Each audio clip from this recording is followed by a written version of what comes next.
Platinum partner RWS, and right now I have with me Mr. Shivdhas Madham. Sir, a very warm welcome to you. Thank you.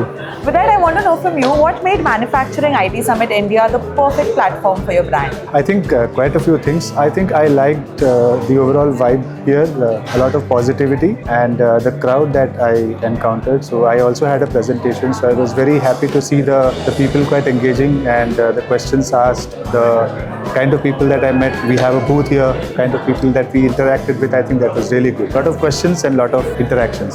Oh, wow. So now that you've mentioned interactions, any specific connection or conversation that really stood out for you on the floor today? Yes, because there is one organization that we are in conversation with right now, and it was a pleasant surprise for me to meet that person here. So it was a very good interaction with him because I any which ways had plans to meet him, but I could meet him here. So that stood out for me. Wow, more meetings the merrier. Yeah, absolutely. Thank you so much. It was great to have you Thank with you. us. Thank you.